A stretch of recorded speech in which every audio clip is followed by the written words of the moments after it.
video programa de hoy vamos a hablar sobre la ira. Sí, en este mundo que estamos transitando el fin de los tiempos, hay tantos problemas, hay tantas influencias demoníacas, hay tantos integrados.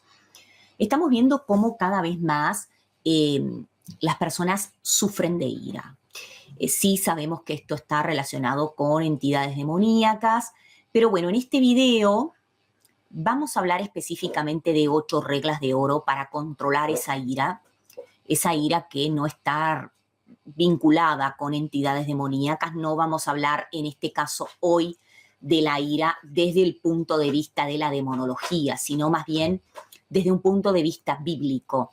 ¿Cuáles serían esas 8 reglas de oro para controlar y manejar la ira? En Efesios 4:26 nos dice la palabra: en tu ira no peques. Esto es muy importante. Sabemos que por pocos motivos la gente en el tránsito, cuando va de compras, en sus trabajos, es como que la gente está como que sin paciencia y enojados todo el tiempo. Así es. Uno sale a la calle y ve que las personas están como enojadas todo el tiempo. Pero sí es cierto que a través de la palabra de Dios y con el crecimiento espiritual o con la madurez espiritual se puede aprender a controlar y manejar no la ira de los demás. En este caso estoy hablando de la propia ira que uno pueda llegar a tener, ¿no? Porque todo, aunque uno sea cristiano, aunque uno viva en santidad, siempre hay algún momento que uno se enoja un poquitito más. Ahora, una cosa es el enojo y otra cosa es la ira. A veces el enojo viene por algo en particular o por algo puntual y bueno, después se va disipando con el tiempo. Pero bueno, la ira es ese estado, ¿no? Como esa explosión y ese momento en el que prácticamente se pierden los sentidos. Pero tiene que quedar claro que la ira en sí misma no es pecado, el hecho de que te dé una explosión de rabia. Solo hay que aprender a expresar esa ira de una forma correcta, porque sí, la ira mal manejada es extremadamente destructiva, pero la ira que se maneja bien, es decir, ese momento de esa explosión que es bien manejado, puede servir incluso para el bien. La palabra de Dios está llena de consejos de cómo lidiar con esta situación. Por ejemplo, en Salmos 46:10 nos dice: estad quietos y sabed que yo soy Dios. Es decir, esa ira, esa explosión que muchas veces queda y que deja residuos en la persona, hay que aprender a sacarla y hay que aprender a manejarla. Porque, ¿qué es lo que pasa? Si esto echa raíces, lo que va a llegar a traer es una amargura. Y la amargura es algo que carcome, es algo que te va destruyendo. Qué importante que es, como nos dice la palabra, estar quietos y escuchar la voz de Dios. Por otro lado, miren lo que nos dice Santiago del 19 al 20. Todos deben estar prontos para escuchar, tardos para hablar y tardos para enojarse. Claro, porque generalmente nuestra primera respuesta cuando nos enfrentamos a un conflicto es una reacción, ¿no? Uno tiende como a la reacción. Cuando te atacan, uno como que reacciona. A veces, bueno, hay personas que tienen más tendencia que otra y saltan de una forma brutal, y es como si se prendiera allí la gasolina con el fuego y allí ocurre esa explosión. Lo que nos aconseja la Biblia, o mejor dicho Dios, es detenernos, pensar unos microsegundos, en lugar de esa explosión, ¿no? Que pueda aprender a contar hasta 5 mentalmente, contar hasta acordarnos de algún salmo. Yo sé que esto parece muy difícil y parece mucha teoría y poca práctica, pero lo cierto es que se puede lograr. Claro que todo esto no minimiza el enojo va a seguir de una forma directa, pero lo que puede minimizar es el daño que vas a hacer con la explosión de esa ira. Por otro lado, la palabra de Dios nos habla de que es muy importante llegar a la sabiduría, ¿no? El ser sabios. Proverbios 25 dice, como ciudad cuyos muros están derribados, es el hombre que carece de dominio propio. Es decir, la sabiduría, qué importante que es hacer lo correcto en el momento correcto por la razón correcta. Y obvio que cuando estamos hablando de manejar la ira, proviene de esa sabiduría arraigada en el autocontrol. Por otro lado, hay que ser perspicaz. Es decir, cuando uno se enoja por algo, uno tiene que pensar por qué vino ese enojo, ¿no? Es decir, ponerse a pensar un poquito la reacción y el porqué de esa reacción. Uno dirá, bueno, pero en ese momento que se viene la explosión, uno no tiene tiempo, son unos segundos. Forma parte también del autocontrol el ponerte a pensar en esos segundos de dónde radica ese enojo. Dios nos creó, obvio, ya sabemos, con la capacidad de sentir emociones. Es obvio que Él entonces tiene un plan correcto y un lugar correcto para todas las emociones que sentimos.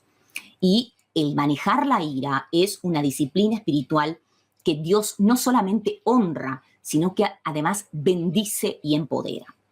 Por ejemplo, Salmos 37, 8 dice, deja de enojarte, aléjate de la lucha, no te preocupes, porque esto solamente lleva a hacer el mal. Detenete por unos segundos, respira hondo, respira profundo, concéntrate en la paz de Dios. Esto funciona, ¿eh? Esto es algo infalible. Yo sé que todos en determinados momentos de la vida nos sentimos atacados, nos atacan y uno tiende, ¿no? Y eso le echa más gasolina al fuego. Por otro lado, Santiago 1:19 nos dice que tenemos que estar prontos para escuchar, tardos para hablar y tardos para enojarse.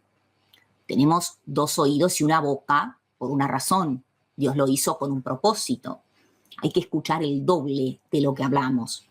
Cuando te enojes con alguien, tómate el tiempo para escuchar el por qué te ha dicho eso esa persona, tratar de activar la empatía y cuando es una mentira o es un ataque o es una ofensa, entonces sí, entender que te están ofendiendo, entender que te están atacando, pero entender que ese ataque puede venir por muchos motivos. Por ejemplo, que la persona te envidie. Puede ser ese mecanismo de defensa, ¿no? Que utiliza la persona que te envidia. La persona que te envidia te va a querer atacar, te va a querer echar abajo. Entonces, en realidad, la persona que nos envidia es digna de mucha lástima, de mucha compasión. Por otro lado, número 7, la amabilidad. Proverbios 15:1 nos dice, la respuesta amable quita el enojo, pero la palabra áspera hace subir la ira. Es un poco lo que yo les decía hace un ratito, ¿no? De que el tratar de controlarse, el contar hasta 10, el pensar en la paz de Dios, ¿no? La paciencia, ese trabajar, y si se quiere, una microoración en unos milésimos de segundo.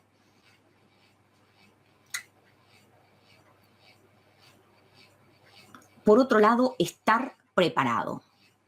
1 de Pedro 5:8 nos dice la palabra, manténganse alerta. Cuidado con tu gran enemigo, el diablo, porque anda como león rugiente buscando a quien devorar. Esto es muy importante porque muchas veces la ira viene por causas preternaturales, está relacionado con demonios y la finalidad también muchas veces es atacarnos para hacernos sentir mal por el hecho de ser cristianos que vivimos en santidad. La mejor manera de manejar la ira para la persona que lo siente es prevenir esa ira. Bueno, equilibrar tu vida para evitar, porque muchas veces la ira viene, la explosión de ira viene como el estar frustrado, venís con un agotamiento y de repente te atacan o de repente las cosas no salen mal y salís y reaccionás. Otro consejo que doy, evita siempre pasar mucho tiempo con personas que viven enojadas. Las personas que viven enojadas en general están influenciadas demoníacamente. Una cosa es una explosión por un momento, por algo, y después se te pasa. Igual hay que aprender a manejarlo. Y otra cosa es vivir en un constante estado. Uno sale a la calle y ve cómo las personas como que explotan, ¿no? En el tránsito, unas con otras, y cualquier cosa son insultos, y cualquier cosa es falta de paciencia. Yo les pido que pongan abajo en la cajita de comentarios, a ver si ustedes han vivido alguna situación de este tipo, ¿no? De ver que por cualquier, o tú mismo has sido quien has explotado, o has visto, por ejemplo, en el tránsito, yo cito el tránsito, hay en los trabajos, dentro de las familias, se están agrediendo permanentemente, las personas están muy agresivas, y esto sí viene por influencias demoníacas. Por eso yo les digo que las personas que están influenciadas demoníacamente por entidades que tienen que ver con el enojo, trata de evitar lo máximo posible el tiempo de estar con esas personas. Por ejemplo, Proverbio 22-24 dice, no te hagas amigo de un hombre irascible, no te asocies con alguien que se enoja fácilmente, porque bueno, es como una especie de contagio, ¿no? Es cierto, uno llega como a absorber un poco la personalidad de aquellas personas con las cuales uno pasa mucho tiempo. Orar constantemente, siempre pidiendo al Espíritu Santo que te ayude a cultivar aquellos hábitos que fomentan la paz, no la ira. Por ejemplo, uno de ellos es, además de orar, memorizar las escrituras. Siempre entender que la palabra de Dios es un arma poderosísima para tratar y para manejar las emociones en general. Y entender que la ira, por ejemplo, es como una epidemia, pero es una epidemia porque viene de influencia demoníaca. Entrega tu ira a Dios y agradécele por un nuevo comienzo todos los días. Entender y comprender que estas cosas hay que hablarlas, porque cada vez más hay entidades vinculadas con esto, cada vez más hay personas que están siendo afectadas por este tipo de emociones, y es sumamente importante entender y comprender que tenemos a la Biblia, exacto, Isabel, como la mejor instrucción de consejería, no solo espiritual, no solo mental, sino también emocional. Les pido entonces que pongan aquí abajo en la cajita de comentarios si han tenido alguna experiencia ustedes con esto que yo les digo. Que pónganse a pensar, ¿no? En la calle, en sus trabajos, en su familia, cómo anda la gente con esto de la ira, o ponte a pensar también tú, ¿no? Si has explotado últimamente, cómo te sentís ahí adentro con el tema del enojo y de la ira. Les pido que si les ha gustado el video, le den un like, lo compartan, y nos estamos viendo, si Dios quiere, en un próximo video, y que Dios los bendiga a todos.